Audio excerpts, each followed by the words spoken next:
Welcome to part 2 of our video series. This time we're going to be talking about leadership. You know, there are tons of great books on leadership out there, great authors like John Maxwell, Zig Ziglar, many guys like that. We're not here to reiterate all of the many leadership traits in the world, but we want to focus on 4 things that we think are critical and that have really been beneficial to us in our business. And the first thing I would say in leadership is equipping others, helping others become the best that they can be. And the best gift you have is to be able to give away yourself to other people. Give your best leadership tips to other people. And when I mean give it away, it doesn't mean do everything for people, because you know, we can get caught into wanting to do something because we think we can do it better, or we think it would just be faster if we did it. But it's all about building other people. Remember, helping enough other people get what they want, and that is through leadership development. So remember, if you teach people how to fish, they can eat all day long and all month long. But if you give them that fish, they only eat that one time. They haven't learned and they haven't grown.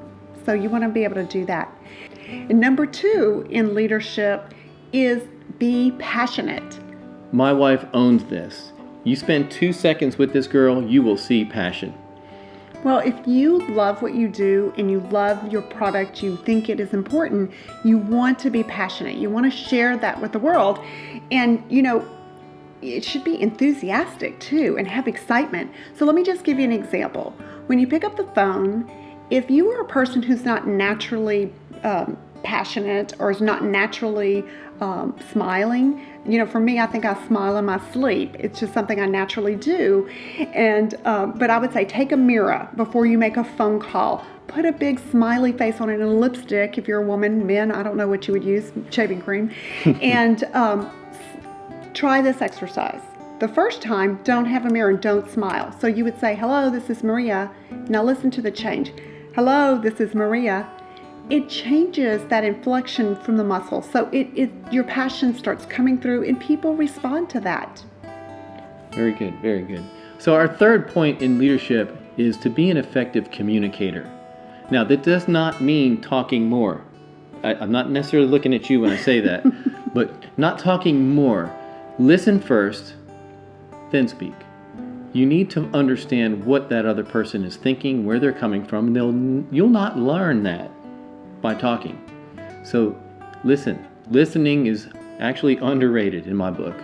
And this is a hard one, people. This is a very difficult one. Proofread your texts and your emails before sending. I know that's difficult to do, but you will save yourself a lot of trouble. It's hard to establish tone in a text message. It's even harder to retreat when you use the wrong word or you autocorrect into something totally different than what you're trying to say. So I know it takes an extra second, but proofread your text messages and emails. You will save yourself a lot of trouble in miscommunication. So the 4th leadership trait that we want to talk about is being a positive role model. And you know, not everyone is a great leader. And if you're not, find one that you aspire to follow and do what they do. I'm not suggesting you fake it. I don't like fake it till you make it, because fake is not good. You need to be authentic. But do what leaders do that you admire, and those attributes may then soon become habits for yourself. You know, it's really great practice of being a role model by being a parent. And I want to share a quick story with you about one of the best leadership models I've ever learned was from my 3-year-old son. I was building a weed eater, a lot of parts laying around. I had a screw in my mouth, I'm assembling, I look up, he had one in his mouth, I glance back down, and he swallows it. Quickly, we go to the hospital, want to take an x-ray, want to make sure the child doesn't have a screw lodged in his esophagus, and we got an x-ray done, and I was ecstatic. It was laying in the bottom of his stomach safely. He started to cry. And so I'm like, Michael, that's a good thing. And I explained to him quickly about digestion and what's going to happen. And so 2-3 days later, we were excavating, we recovered the screw, everything's good. He survived. He's an adult now. He is, thankfully. But it taught us a lot. It did taught us. And you know, I think the lesson I learned is, you know, don't be concerned that they don't hear everything you say, but be aware they see everything you do. in summary, the 4 leadership traits we wanted to share, and we hope that they were helpful for you, are to equip others, be passionate, be an effective communicator, and be a positive role model. And we hope that you learned a lot from this video. Our next video is on execution, which we like to call PIF. Stay tuned. We'll see you soon.